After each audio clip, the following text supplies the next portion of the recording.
ದೆಹಲಿಯಲ್ಲಿ ಕಾವೇರಿ ನೀರು ನಿರ್ವಹಣಾ ಪ್ರಾಧಿಕಾರದ ನಿರ್ಣಾಯಕ ಸಭೆ ಆರಂಭ ಆಗಿದೆ. ಸಿಡಬ್ಲ್ಯೂಎಂಎ ಅಧ್ಯಕ್ಷ ಎಸ್ಕೆ ಹಲ್ದಾರ್ ನೇತೃತ್ವದಲ್ಲಿ ಸಭೆ ಆರಂಭ ಆಗಿದೆ. ರಾಜ್ಯದ ಹೆಚ್ಚುವರಿ ಮುಖ್ಯ ಕಾರ್ಯದರ್ಶಿ ಗೌರವ್ ಗುಪ್ತಾ ಅವರು ಕೂಡ ಸಭೆಯಲ್ಲಿ ಭಾಗಿಯಾಗಿದ್ದಾರೆ. 15 ದಿನಗಳ ಕಾಲ 3,500 ಕ್ಯೂಸೆಕ್ ನೀರನ್ನ ಬಿಡಬೇಕು ಅನ್ನುವಂಥ ಆದೇಶವನ್ನ ಸಿಡಬ್ಲ್ಯೂಆರ್ಸಿ ನೀಡಿತ್ತು. ಸಿಡಬ್ಲ್ಯೂಆರ್ಸಿ ನಿರ್ಣಯದ ವಿರುದ್ಧ ಕರ್ನಾಟಕ ಮೇಲ್ಮನವಿಯನ್ನು ಸಲ್ಲಿಸಿತ್ತು. ತಮಿಳುನಾಡಿಗೆ ನೀರು ಬಿಡುಗಡೆಗೆ ಸಂಬಂಧಪಟ್ಟಂತೆ ಅಂತಿಮ ನಿರ್ಧಾರವನ್ನ ತೆಗೆದುಕೊಳ್ಳಲಾಗುತ್ತೆ. ಸಿಡಬ್ಲ್ಯೂಎಂಎ ಕೆಲವೇ ಕ್ಷಣಗಳಲ್ಲಿ ನೀರು ಬಿಡುಗಡೆ ವಿಚಾರಕ್ಕೆ ಸಂಬಂಧಪಟ್ಟಂತೆ ಸಿಡಬ್ಲ್ಯೂಎಂಎ ಆದೇಶವನ್ನ ನೀಡಲಿದೆ. ನಿಯಂತ್ರಣ ಸಮಿತಿ ನಿರ್ಧಾರದ ಬಗ್ಗೆ ಹೈ ವೋಲ್ಟೇಜ್ ಸಭೆ. ಸಿಡಬ್ಲ್ಯೂಎಂಎ ಸಭೆಯಲ್ಲಿ ಕರ್ನಾಟಕಕ್ಕೆ ಕಾವೇರಿ ವಿಚಾರದಲ್ಲಿ ರಿಲೀಫ್ ಸಿಗುತ್ತಾ ಅನ್ನೋದು ಈಗ ಇರುವಂತ ಕುತೂಹಲ. ಈ ವಿಚಾರಕ್ಕೆ ಸಂಬಂಧಪಟ್ಟಂತೆ ಈಗ ಸಭೆ ಆರಂಭ ಆಗಿದೆ. ರಾಜ್ಯದ ಹೆಚ್ಚುವರಿ ಮುಖ್ಯ ಕಾರ್ಯದರ್ಶಿ ಗೌರವ್ ಗುಪ್ತಾ ಅವರು ಕೂಡ ಈ ಸಭೆಯಲ್ಲಿ ಭಾಗಿಯಾಗಿದ್ದಾರೆ. ಸಿಡಬ್ಲ್ಯೂಆರ್ಸಿ ನೀಡಿದಂತಹ ಆದೇಶ ಏನಿದೆ ಅದು ಕರ್ನಾಟಕದಲ್ಲಿ ಸಾಕಷ್ಟು ವಿರೋಧ ವ್ಯಕ್ತವಾಗಿದೆ. ಮೊದಲೇ ಕರ್ನಾಟಕದಲ್ಲಿ ಬರದ ಪರಿಸ್ಥಿತಿ ಇರುವಂತಹ ಸಂದರ್ಭದಲ್ಲಿ ಕುಡಿಯೋದಕ್ಕೆ ನೀರು ಸಿಗುವಂತಹ ವಿಚಾರವಾಗಿ ಆತಂಕ ಇರುವಂತಹ ಸಂದರ್ಭದಲ್ಲಿ ಸಿಡಬ್ಲ್ಯೂಆರ್ಸಿ ನೀಡಿರುವಂತಹ ಈ ಆದೇಶ ಆಕ್ರೋಶಕ್ಕೆ ಕಾರಣ ಆಗಿತ್ತು. ಈಗ ಸಿಡಬ್ಲ್ಯೂಎಂಎ ಅಲ್ಲಿ ಈ ವಿಚಾರಕ್ಕೆ ಸಂಬಂಧಪಟ್ಟಂತೆ ಮಹತ್ವದ ಮೀಟಿಂಗ್ ಆರಂಭ ಆಗಿದೆ.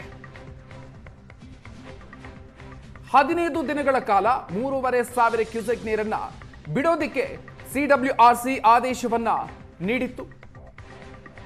ಈ ನಿರ್ಣಯದ ವಿರುದ್ಧ ಕರ್ನಾಟಕ ಮೇಲ್ಮನವಿಯನ್ನು ಸಲ್ಲಿಸಿತ್ತು.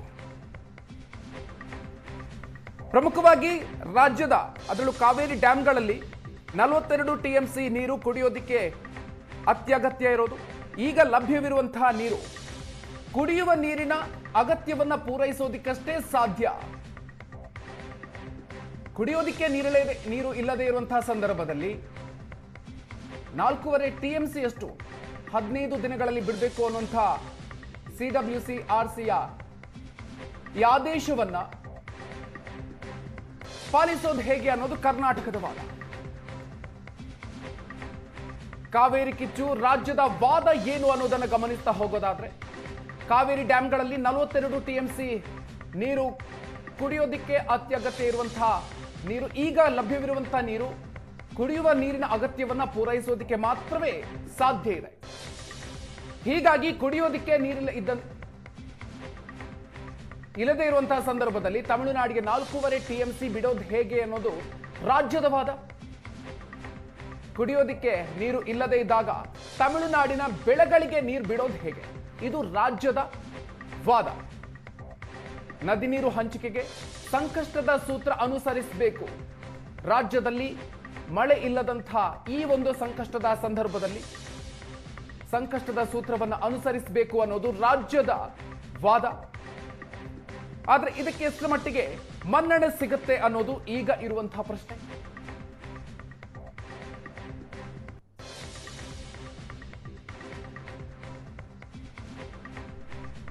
ರಾಜ್ಯದ ಹೆಚ್ಚುವರಿ ಮುಖ್ಯ ಕಾರ್ಯದರ್ಶಿ ಗೌರವ್ ಗುಪ್ತಾ ಅವರು ಕೂಡ ಭಾಗಿಯಾಗಿದ್ದಾರೆ.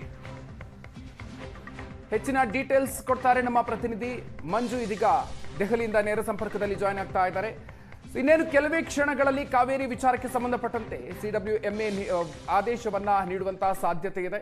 ಸೊ ಏನ್ ನಿರೀಕ್ಷೆ ಇದೆ? ಸಾಕಷ್ಟು ಕರ್ನಾಟಕದಲ್ಲಿ ರೈತರು ಈ ಆದೇಶಕ್ಕಾಗಿ ಕಾಯ್ತಾ ಇದ್ದಾರೆ. ಜೊತೆಗೆ ಸಿಡಬ್ಲ್ಯೂಆರ್ಸಿ ನೀಡಿರುವಂತಹ ಆದೇಶದ ವಿರುದ್ಧ ಸಾಕಷ್ಟು ಆಕ್ರೋಶಗಳು ವ್ಯಕ್ತವಾಗ್ತಾ ಇದೆ. ಡೀಟೇಲ್ಸ್ ನೀಡ್ತಾ ಹೋಗೋದಾದ್ರೆ ಮಂಜು. ಮಧು, ಆಲ್ರೆಡಿ ಸಭೆ ಶುರುವಾಗಿ ಅರ್ಧ ಗಂಟೆ ಆಯಿತು ಹೆಚ್ಚು ಕಡಿಮೆ.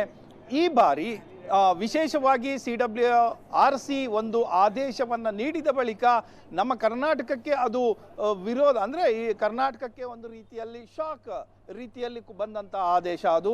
ಆ ಹಿನ್ನೆಲೆಯಲ್ಲಿ ಇವತ್ತು ಖುದ್ದಾಗಿ ACS ಅವರೇ ಗೌರವ್ ಗುಪ್ತಾ ಅವರು ಸಭೆಯಲ್ಲಿ ಭಾಗವಹಿಸಿದ್ದಾರೆ ದೆಹಲಿಯಲ್ಲಿ. ನಮ್ಮ ಕರ್ನಾಟಕದ ಸ್ಥಿತಿಯನ್ನ ಏನಿದೆ ಅನ್ನುವಂಥದ್ದು ಪುನಃ ಇಲ್ಲಿ ಕುಂತು ಫಿಸಿಕಲಿ ಎಕ್ಸ್ಪ್ಲೈನ್ ಮಾಡುವಂಥ ಕೆಲಸ ಆಗ್ತಾ ಇದೆ. ಕಳೆದ ಬಾರಿಯ ಅಧಿಕಾರಿಗಳು ಅಂದರೆ ಕಾವೇರಿ ನೀರಾವರಿ ನಿಗಮದ MD ಭಾಗಿಯಾಗಿದ್ದರು CWRC ಯಲ್ಲಿ.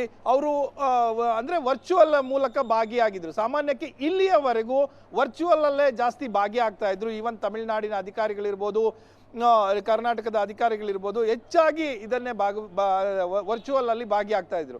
ಆದ್ರೆ ಈ ಬಾರಿ ಕರ್ನಾಟಕ ಇದನ್ನ ಗಂಭೀರವಾಗಿ ತೆಗೆದುಕೊಂಡಿರುವ ಕಾರಣಕ್ಕೋಸ್ಕರ CWMA ಸಭೆಗೆ ನೇರವಾಗಿ ACS ಅಂದ್ರೆ CWMA ಸಭೆಯಲ್ಲಿ ಕರ್ನಾಟಕದ ಪರವಾಗಿ ಗೌರವ್ ಗುಪ್ತಾ ವಾದ ಮಂಡಿಸಿದ್ದಾರೆ. CWRC ನೀಡಿದ ಆದೇಶವನ್ನ ಒಪ್ಪೋದಕ್ಕೆ ಸಾಧ್ಯ ಇಲ್ಲ ಅಂತ ಕರ್ನಾಟಕದ ಪರವಾಗಿ ವಾದವನ್ನ ಮುಂದಿಡಲಾಗಿದೆ. ಲಭ್ಯವಿರುವಂತಹ ನೀರು ಕುಡಿಯುವ ನೀರಿನ ಅಗತ್ಯಕ್ಕಷ್ಟೇ ಇದೆ ಅಂತ ಕರ್ನಾಟಕ ತನ್ನ ವಾದವನ್ನ CWMA ಮುಂದೆ ಇಟ್ಟಿರೋದು. ಕಾವೇರಿ ಡ್ಯಾಂಗಳಲ್ಲಿ ಇರುವಂತಹ 42 TMC ನೀರು ಕುಡಿಯೋದಕ್ಕೆ ಅಗತ್ಯ ಇರುವಂತಹ ನೀರು ಮಾತ್ರ ಇದೆ. ಮುಂದಿನ ವರ್ಷ ಜೂನ್ ವರೆಗೂ ಕುಡಿಯೋದಕ್ಕೆ ನೀರಿನ ಅಗತ್ಯಕ್ಕೆ ಈ ನೀರು ಅಗತ್ಯ ಇದೆ ಕರ್ನಾಟಕಕ್ಕೆ. ತಮಿಳುನಾಡಿನ ಬೆಳೆಗೆ ನೀರು ಬಿಡುಗಡೆ ಮಾಡೋದಿಕ್ಕೆ ಸಾಧ್ಯ ಇಲ್ಲ ಅಂತ ಹೇಳಿ ಈಗ ವಾದವನ್ನ ಮುಂದಿಡ್ತಾ ಇರೋದು. ಹೆಚ್ಚಿನ ಡೀಟೇಲ್ಸ್ ನೀಡ್ತಾರೆ ನಮ್ಮ ಪ್ರತಿನಿಧಿ ಮಂಜು. ಇದೀಗ ಕರ್ನಾಟಕ ತನ್ನ ವಾದವನ್ನ ಇದೀಗ ಮುಂದಿಡ್ತಾ ಇದೆ. ಡೀಟೇಲ್ಸ್ ಅನ್ನ ನೀಡಿ.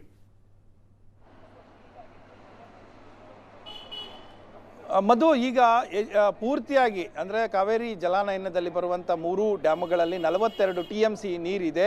ಇದು ಮುಂದಿನ ಜೂನ್ ತನಕವೂ ಕೂಡ ಅಗತ್ಯ ನಮಗೆ ಇದೆ. ನಾವು ಯಾವುದೇ ಬೆಳೆಗಳಿಗೆ ನೀರು ತೆಗೆದುಕೊಳ್ತಾ ಇಲ್ಲ, ಕೇವಲ ಕುಡಿಯುವ ನೀರಿನ ಬಳಕೆಗೋಸ್ಕರನೇ ಇಟ್ಟಿರುವಂಥದ್ದು. ಇಡೀ ಮೈಸೂರು ಭಾಗಕ್ಕೆ ಅಂದರೆ ಬೆಂಗಳೂರು ಒಳಗೊಂಡಂತೆ ಮೈಸೂರಿನ ಭಾಗಗಳಿಗೆ ಕುಡಿಯುವ ನೀರಿನ ವ್ಯವಸ್ಥೆ ಈ ಒಂದು ಕಾವೇರಿ ನೀರಿನಿಂದಲೇ ಆಗಬೇಕಾಗಿರುವಂಥ ಕಾರಣಕ್ಕೋಸ್ಕರ ಈ ಹಿನ್ನೆಲೆಯಲ್ಲಿ ನಮಗೆ ಅಗತ್ಯ ಇರುವಂಥದ್ದು ನೀರು. ಹಾಗಾಗಿ ಹೆಚ್ಚಾಗಿ ನಮಗೆ ಬೇಕಾಗಿರುವಂಥದ್ದು ಕುಡಿಯೋ ನೀರಿನ ಕಾರಣಕ್ಕೋಸ್ಕರ ಅನ್ನುವಂಥ ವಾದವನ್ನು ಕರ್ನಾಟಕ ಮುಂದಿಡ್ತಾ ಇದೆ. ನೀವು ಕಳೆದ ಬಾರಿ ನೀಡಿರುವಂಥ ಅಂದರೆ CWRC ನೀಡಿರುವಂತಹ ಆದೇಶ ನಮಗೆ ಮಾರಕ ಆಗಿದೆ. ನಮ್ಮ ಹತ್ರನೇ ಕುಡಿಯಲಿಕ್ಕೆ ಎಷ್ಟು ಬೇಕೋ ಅಷ್ಟೇ ನೀರಿರುವಂಥದ್ದು. ಅದನ್ನು ನೀವು ಏಕಾಏಕಿ 3,500 ಪ್ರತಿನಿತ್ಯ ಬಿಡಿ ಅಂದರೆ ಹೆಚ್ಚು ಕಡಿಮೆ 4.5 TMC ಆಗುತ್ತೆ 15 ದಿನ ನೀರು ಬಿಟ್ಟರೆ. ಹಾಗಾಗಿ ನಮಗೆ ಮುಂದಿನ ನಮ್ಮ ಭವಿಷ್ಯ ಏನು, ಒಮ್ಮೆ ನೀರು ಬಿಟ್ಟರೆ ನಿಮಗೆ ತಮಿಳುನಾಡಿಗೆ ಇನ್ನೂ ಒಂದು ಅಡ್ವಾಂಟೇಜ್ ಇದೆ.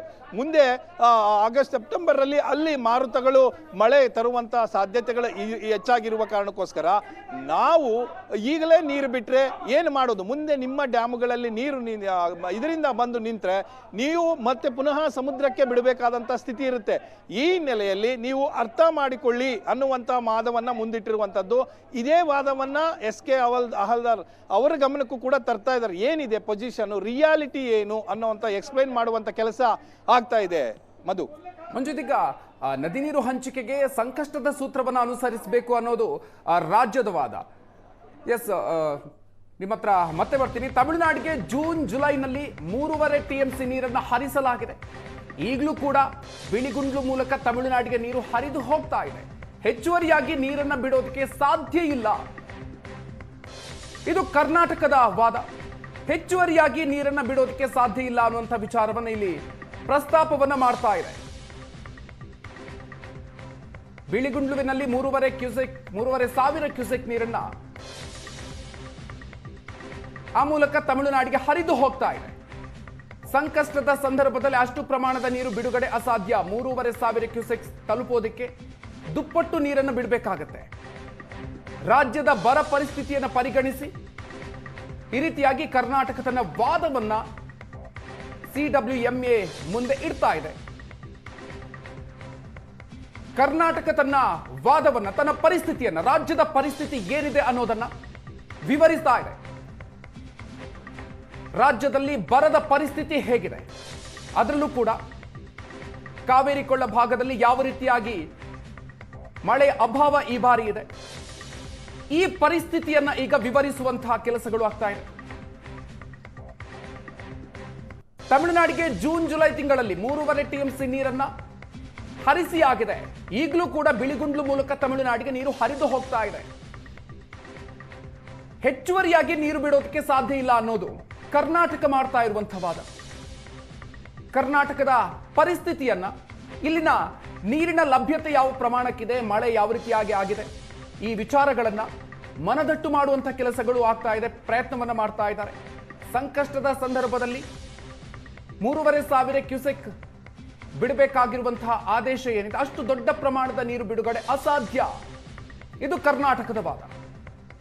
ರಾಜ್ಯದಲ್ಲಿ ಬರದ ಪರಿಸ್ಥಿತಿ ಇದೆ, ಇದನ್ನ ಪರಿಗಣನೆಗೆ ತೆಗೆದುಕೊಳ್ಳಬೇಕು.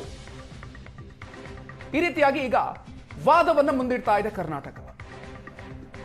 ದೆಹಲಿಯಲ್ಲಿ ನಡೀತಾ ಇರುವಂತಹ CWMA ಮೀಟಿಂಗ್ನಲ್ಲಿ ಕರ್ನಾಟಕ ತನ್ನ ವಾದವನ್ನ ಮುಂದಿಡ್ತಾ ಇದೆ. ರಾಜ್ಯದ ಬರದ ಪರಿಸ್ಥಿತಿಯನ್ನ ತೆರೆದಿಡ್ತಾ ಇದೆ. ರಾಜ್ಯದಲ್ಲಿ ಮುಂದಿನ ಮಳೆಗಾಲದವರೆಗೆ ಕುಡಿಯೋದಿಕ್ಕೆ ಅಗತ್ಯ ಇರುವಂತಹ ನೀರು ಎಷ್ಟು ಬೇಕೋ ಅಷ್ಟು ಮಾತ್ರ ಈಗ ಇರೋದು. ಇಂಥ ಸಂದರ್ಭದಲ್ಲಿ 3,500 ಕ್ಯೂಸೆಕ್ ನೀರು ಮುಂದಿನ 15 ದಿನಗಳಲ್ಲಿ ಬಿಡೋದು ಅಸಾಧ್ಯ. ತಮಿಳುನಾಡಿಗೆ ಕೇಳ್ತಾ ಇರೋದು ತಮಿಳುನಾಡು ತಮ್ಮ ಬೆಳೆಗಳನ್ನು ರಕ್ಷಣೆ ಮಾಡೋದಕ್ಕಾಗಿ.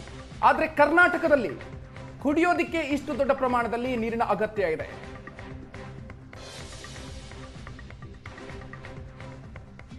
ಬರದ ಪರಿಸ್ಥಿತಿ ರಾಜ್ಯದಲ್ಲಿ ಯಾವ ರೀತಿಯಾಗಿ ಇದೆ ಅನ್ನೋದನ್ನ CWMA ಮುಂದೆ ಕರ್ನಾಟಕ ಈಗ ಮುಂದಿಡ್ತಾ ಇದೆ.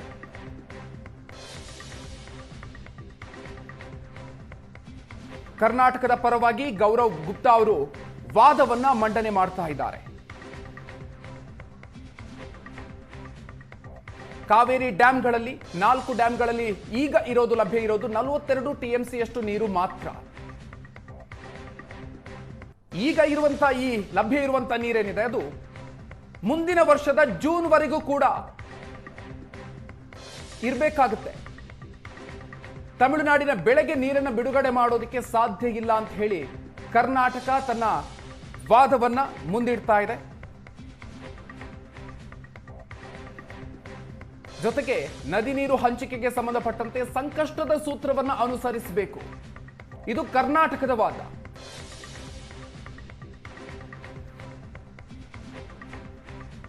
ಇನ್ನು ಕಳೆದ ವರ್ಷ ಈ ಸಮಯಕ್ಕೆ ತಮಿಳುನಾಡಿಗೆ 116 TMCಯನ್ನ ಹರಿಸಲಾಗಿತ್ತು. ಕಳೆದ ವರ್ಷ ಇದೇ ಸಮಯದಲ್ಲಿ 30,000 ಕ್ಯೂಸೆಕ್ ಒಳಹರಿವಿತ್ತು. ಕಳೆದ ಬಾರಿ ರಾಜ್ಯದಲ್ಲಿ ಉತ್ತಮ ಮಳೆಯಾಗಿತ್ತು.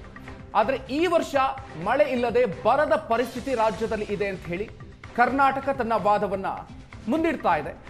ಕಾವೇರಿ ಜಲಾಶಯಗಳಲ್ಲಿ ನೀರೇ ಇಲ್ಲ ಅನ್ನೋದನ್ನ CWMA ಪರಿಗಣನೆಗೆ ತೆಗೆದುಕೊಳ್ಳಬೇಕು. ಕುಡಿಯೋದಕ್ಕೆ ನೀರಿಲ್ಲದಂತಹ ಸಂದರ್ಭದಲ್ಲಿ ಬೆಳೆಗೆ ನೀರನ್ನು ಬಿಡೋದಕ್ಕೆ ಹೇಗೆ ಸಾಧ್ಯ ಅನ್ನೋದನ್ನ ಕರ್ನಾಟಕ ವಿವರಿಸ್ತಾ ಇದೆ. ತಮಿಳುನಾಡಿಗೆ ನೀರನ್ನು ಬಿಡೋದಕ್ಕೆ ಅಸಾಧ್ಯ ಅನ್ನುವಂಥದ್ದು ಕರ್ನಾಟಕದ ವಾದ ಆಗಿದೆ.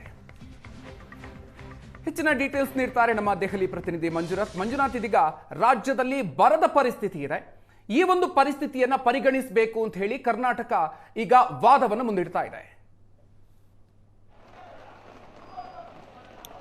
ಹೌದು ಮಧು, ರಾಜ್ಯದಲ್ಲಿ ಬಹುತೇಕ ಅದರಲ್ಲೂ ಮೈಸೂರು ಕಾವೇರಿ ಭಾಗ ಏನಿದೆ ಅದರಲ್ಲೂ ಕೂಡ ಬರದ ಛಾಯೆ ಕಾಣಿಸ್ಕೊಂಡಿರುವಂಥದ್ದು. ಆ ಜಿಲ್ಲೆಗಳಲ್ಲಿ ಪ್ರಮುಖವಾಗಿ ಕಾವೇರಿ ನದಿ ಹರಿಯುವಂಥ ಜಿಲ್ಲೆಗಳಲ್ಲೂ ಬರ ಛಾಯೆ ಇದೆ. ಇದನ್ನ ಎಕ್ಸ್ಪ್ಲೈನ್ ಮಾಡ್ತಾ ಇದ್ದಾರೆ. ಹೇಗೆ ಇದೆ ಇಡೀ ರಾಜ್ಯದಲ್ಲಿ ಆಲ್ಮೋಸ್ಟ್ 70% ಬರ ಇದೆ. ಇದರ ಹೊತ್ತಲ್ಲೇ ಕಾವೇರಿ ಭಾಗದಲ್ಲಿ ಇದರ ಪರಿಸ್ಥಿತಿ ಏನು, ಬರದ ಪರಿಸ್ಥಿತಿ ಏನು ಅನ್ನುವಂಥದ್ದನ್ನ ಎಕ್ಸ್ಪ್ಲೈನ್ ಮಾಡ್ತಾ ಇದ್ದಾರೆ. ಅದು ಬೆಳೆಗಳಿಗೆ ಸಂಬಂಧಪಟ್ಟಾಗೆ ಆಲ್ರೆಡಿ ಕರ್ನಾಟಕ ಸರ್ಕಾರ ಅಲ್ಲಿನ ರೈತರಿಗೆ, ಕಾವೇರಿ ಭಾಗದ ರೈತರಿಗೆ ನೀವು ಮತ್ತೊಂದು ಬೆಳೆಯನ್ನು ಹಾಕಬೇಡಿ ಅನ್ನುವಂಥದ್ದು ಕೂಡ ಸೂಚನೆಯನ್ನು ಕೊಟ್ಟಿರುವಂಥದ್ದು. ಈಗ ನಮ್ಮ ಮೇಯ್ನ್ ಪಾಯಿಂಟ್ ಅಥವಾ ಮೇಯ್ನ್ ನಮ್ಮ ಅಜೆಂಡಾ ಇರುವಂಥದ್ದೇ ನಮ್ಮ ಆದ್ಯತೆ ಇರುವುದೇ ಕುಡಿಯುವ ನೀರಿಗೋಸ್ಕರ. ಅದರಲ್ಲೂ ಬೆಂಗಳೂರು ಇದೆಯಲ್ಲ, ಪ್ರಮುಖವಾಗಿ ಕಾವೇರಿ ನೀರನ್ನೇ ಅವಲಂಬಿಸಿರುವಂಥದ್ದು. ಕುಡಿಯಲಿಕ್ಕೆ ಮಾತ್ರ ಬಳಕೆ ಆಗ್ತಾ ಇದೆಯೇ ಹೊರತಾಗಿ ಬೇರೆ ಏನಕ್ಕೂ ಕೂಡ ಇಲ್ಲ. ಇದೆಲ್ಲವುಗಳನ್ನು ಕೂಡ ಅವರಿಗೆ ಎಕ್ಸ್ಪ್ಲೈನ್ ಮಾಡುವಂಥದ್ದು ನಡೀತಾ ಇದೆ. ನಾನು ಆಗಲೇ ಹೇಳ್ತಾ ಇದ್ದೆ, ಏನೋ ಈ ತಮಿಳುನಾಡಿಗೆ ಮತ್ತೊಂದು ಸೆಪ್ಟೆಂಬರ್ ಆಸುಪಾಸಿನಲ್ಲಿ ನಿಮಗೆ ಮತ್ತೊಂದು ಮಾರುತಗಳಿಂದ ಮಳೆ ಬರುವಂಥ ಆ ಪ್ರದೇಶದಲ್ಲಿ ಮಳೆ ಬರುವಂಥ ಸಾಧ್ಯತೆ ಇದೆ. ಅಲ್ಲೂ ಕೂಡ ನಿಮಗೆ ನೀರು ಸಂಗ್ರಹ ಆಗುತ್ತೆ. ಸ್ವಲ್ಪ ನೋಡಿಕೊಂಡು ನಿಧಾನಕ್ಕೆ ಈ ಕೆಲಸ ಆಗಬೇಕಾಗತ್ತೆ. ಅಲ್ಲೂ ಮಳೆ ಬಂದಂಥ ಸಂದರ್ಭದಲ್ಲಿ ಅಲ್ಲಿ ನೀರು ಹೆಚ್ಚಾದರೆ ನೀವು ಕೂಡ ಸಮುದ್ರಕ್ಕೆ ಬಿಡ್ತೀರಾ. ಜೊತೆಗೆ ಆ ನೀರನ್ನು ನಮಗೆ ವಾಪಸ್ ಕೊಡಲಿಕ್ಕೆ ಬರೋದಿಲ್ಲ. ಯಾಕಂದರೆ ನೀವು ಲೋಯರ್ ರಿಪೇರಿಯನ್ ಸ್ಟೇಟು, ನಾವು ನೀರಿನ ನೀರು ಕೊಡಲೇಬೇಕೇ ಹೊರತು ನಿಮ್ಮಿಂದ ನಾವು ನೀರು ತಗೊಳ್ಳಿಕ್ಕೆ ಬರೋದಿಲ್ಲ. ಈ ಹಿನ್ನೆಲೆಯಲ್ಲಿ ನೀವು ಇವೆಲ್ಲವನ್ನ ಅಂಶಗಳನ್ನು ಗಮನದಲ್ಲಿ ಇಟ್ಕೊಂಡು ನೀವು ಕಳೆದ ಬಾರಿ CWRC ಏನು ಕೊಟ್ಟಿದೆ ಆದೇಶವನ್ನ, ಶಿಫಾರಸನ್ನ, ಅದನ್ನ ತೆಗೆಯಬೇಕು ಅನ್ನುವಂಥ ವಾದವನ್ನ ಮುಂದಿಡ್ತಾ ಇರುವಂಥದ್ದು. ಅದು ಕೂಡ ನಮ್ಮ ಬೆಂಗಳೂರು ಭಾಗದ ಜನರಿಗೆ ಕುಡಿಯುವ ನೀರಿನ ಸ್ಥಿತಿ ಹೇಗಿದೆ ಅನ್ನುವಂಥದ್ದು ಕೂಡ ಎಕ್ಸ್ಪ್ಲೇನ್ ಮಾಡ್ತಾ ಇದ್ದಾರೆ. ಹೇಗಿದೆ, ಹೆಂಗೆ, ಎಷ್ಟರ ಮಟ್ಟಿಗೆ ನಾವು ಅವಲಂಬನೆ ಆಗಿದ್ದೇವೆ ಅನ್ನುವಂಥದ್ದು.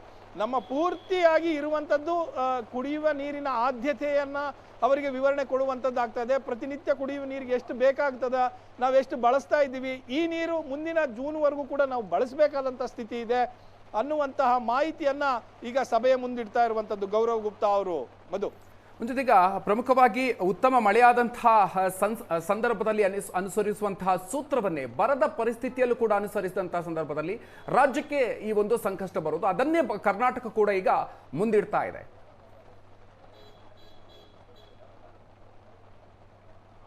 ಮಧು, ಮತ್ತೊಮ್ಮೆ ಪ್ರಶ್ನೆ ಕೇಳಬಹುದು? ಉತ್ತಮ ಮಳೆಯಾದಂತಹ ಸಂದರ್ಭದಲ್ಲಿ ಅನುಸರಿಸುವಂತಹ ಸೂತ್ರವನ್ನೇ ಬರದ ಸಂದರ್ಭದಲ್ಲೂ ಕೂಡ ಅನುಸರಿಸುವುದರಿಂದಾಗಿ ಕರ್ನಾಟಕ ರಾಜ್ಯ ಈ ಒಂದು ಪರಿಸ್ಥಿತಿಯನ್ನು ಬರದ ಸಂದರ್ಭದಲ್ಲಿ ಪ್ರತಿ ಬಾರಿ ಕೂಡ ಎದುರಿಸ್ತಾ ಇರೋದು. ಸೊ ಹಾಗಾಗಿ ಅದನ್ನೇ ಈಗ ಮುಂದಿಡ್ತಾ ಇದೆ CWMA ಮುಂದೆ. ಹೌದು, ಸಂಕಷ್ಟದ ಸಮಯದಲ್ಲಿ ಒಂದು ಸೂತ್ರವನ್ನ ತಯಾರು ಮಾಡಿಕೊಳ್ಬೇಕು ಅಂತ ಹಲವು ಸಂಸ್ಥೆಗಳು ಹೇಳಿ ಆಗಿದೆ. ಯಾವ ರೀತಿ ನಾವು ಮಾಡ್ಕೋಬೇಕಾಗುತ್ತೆ ಏನು ಅನ್ನುವಂಥದ್ದು, ಮತ್ತೆ ನೀರನ್ನ ಹೇಗೆ ಎಚ್ಚರಿಕೆಯಿಂದ ಬಳಸಬೇಕು ಅನ್ನುವಂಥದ್ದನ್ನು ಕೂಡ ಬಹಳ CWMA ಬಹಳ ಹಿಂದೆಯೇ ಎರಡೂ ರಾಜ್ಯಗಳಿಗೆ ಡೈರೆಕ್ಷನ್ ಕೊಟ್ಟಿದೆ. ಮೇ ತಿಂಗಳಲ್ಲಿ ಡೈರೆಕ್ಷನ್ ಕೊಟ್ಟಿದೆ. ಮುಂದಿನ ವರ್ಷ ನಿಮಗೆ ಬಹಳಷ್ಟು ನೀರಿನ ಕೊರತೆ ಆಗಲಿದೆ, ನೀವು ಬಳಸುವಂಥ ನೀರು ಬಹಳ ಅಳೆದು ತೂಗಿ ನೀರನ್ನ ಬಳಸಬೇಕು, ವಿನಾಕಾರಣ ನೀವು ಬೆಳೆಗಳಿಗೆ ಅನ್ನುವ ನಿಟ್ಟಿನಲ್ಲಿ ನೀವು ಬಳಸೋಂಗಿಲ್ಲ.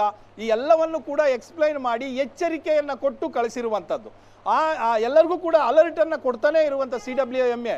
ಸೊ ಇಷ್ಟರ ನಡುವೆಯೂ ಕೂಡ ಈ ಸ್ಥಿತಿ ಬಂದಿದೆ ಅಂದ್ರೆ ಒಂದು ಸಂಕಷ್ಟದ ಸೂತ್ರವನ್ನ ರೆಡಿ ಮಾಡ್ಕೊಳ್ಬೇಕು ಅಂತ ಹಲವು ವರ್ಷಗಳಿಂದ ಚರ್ಚೆ ಆಗ್ತಾ ಇದೆ. ಆದರೆ ಅದಕ್ಕೆ ಏನು ಅನ್ನುವಂಥದ್ದು ಇನ್ನೂ ಕೂಡ ಬಂದಿಲ್ಲ. ಪ್ರತಿ ಬಾರಿಯೂ ನಾವು ಅಪೀಲಿಂಗ್ ಬರ್ತಾನೆ ಇರ್ತೀವಿ, ಮತ್ತೆ ಸುಪ್ರೀಂ ಕೋರ್ಟ್ಗೆ ಹೋಗ್ತೀವಿ, ಇದನ್ನ ಪ್ರಶ್ನೆ ಮಾಡಿಕೊಂಡು ಅಲ್ಲಿಂದ ಏನು ನ್ಯಾಯ ಸಿಗುತ್ತೋ ಅದನ್ನ ಪರಿಪಾಲಿಸುವಂತ ಕೆಲಸ ಆಗ್ತಾನೇ ಇದೆ. ಆದರೆ ಇದಕ್ಕೆ ಒಂದು ಸೂತ್ರ ಬೇಕು, ಸಂಕಷ್ಟದ ವರ್ಷದಲ್ಲಿ ಹೇಗೆ ನಿಭಾಯಿಸಬೇಕು ಈ ಒಂದು ಪರಿಸ್ಥಿತಿಗಳನ್ನ ಅನ್ನುವಂಥದ್ದನ್ನ ಒಂದು ಸೂತ್ರ ಸಿದ್ಧಗೊಳಿಸಬೇಕು ಅನ್ನುವಂಥದ್ದು ಬಹಳಷ್ಟು ವರ್ಷಗಳಿಂದ ಚರ್ಚೆಯಲ್ಲಿದೆ. ಅದಕ್ಕೆ ಒಂದು ಪೂರ್ಣ ಸ್ವರೂಪದಲ್ಲಿ ಇದೇ ಮಾದರಿಗಳನ್ನು ಅನುಸರಿಸಬೇಕು ಅನ್ನುವಂಥದ್ರ ಮಾಹಿತಿ ಆ ಲೆವೆಲಲ್ಲಿ ಇನ್ನೂ ಕೂಡ ಮೂರೂ ರಾಜ್ಯಗಳು ಒಪ್ಪಿಕೊಂಡಂತ ರೀತಿಯಲ್ಲಿ ಕಾಣಿಸ್ತಾ ಇಲ್ಲ. ಅದನ್ನ ಪ್ರತಿ ಬಾರಿಯೂ ಕೂಡ ಹೇಳ್ತಾನೆ ಬರ್ತಾ ಇದ್ದಾರೆ. ಆದ್ರೆ ನೆಕ್ಸ್ಟ್ ಇಯರ್ ಅಂದ್ರೆ ಈ ಬಾರಿ ಸಂಕಷ್ಟ ಆಯ್ತು ಅಂದ್ರೆ ನೆಕ್ಸ್ಟ್ ಇಯರ್ ಒಳ್ಳೆ ಮಳೆ ಆಗುತ್ತೆ, 600-700 TMC ಅದರ ತಾನಾಗಿಯೇ ಹರಿದು ಹೋಗುತ್ತೆ. ಸೊ ಇಂಥ ಸ್ಥಿತಿಗಳನ್ನ ನೋಡಿದ ಮೇಲೆ ಆ ವರ್ಷ ಯಾವುದೇ ರೀತಿಯಾದಂಥ ಕಿರಿಕಿರಿ ತೊಂದರೆ ಇರೋದಿಲ್ಲ. ಹಾಗೆ ಅದು ಹಂಗೆ ಮುಂದೂಡ್ಕೊಂಡೇ ಬರ್ತಾ ಇದ್ದಾರೆ. ಸೊ ಈಗ ಮತ್ತೆ ಶುರುವಾಯಿತು ಅಂದ್ರೆ ಸಂಕಷ್ಟದ ಸೂತ್ರ ಬೇಕು, ಮತ್ತೆ ನೀರು ಬಿಡುವಂಥದ್ದು ಹೇಗೆ, ಇವೆಲ್ಲವೂ ಕೂಡ ಚರ್ಚೆ ಆಗುತ್ತೆ. ಅಲ್ಲಿಂದ ಇಲ್ಲಿಗೆ ಬಂದು ಎಕ್ಸ್ಪ್ಲೇನ್ ಮಾಡುವಂಥ ಕೆಲಸ ಆಗುತ್ತೆ. ಅದೇ ರೀತಿ ಮುಂದುವರ್ಕೊಂಡು ಬಂದಿದೆ, ಈ ಸಾರಿಯೂ ಕೂಡ ಅದೇ ಮುಂದುವರೆದಿದೆ. ಮಧು, ಓಕೆ, ಥ್ಯಾಂಕ್ ಯು ಮಂಜುನಾಥ್ ಡೀಟೇಲ್ಸ್ಗೆ.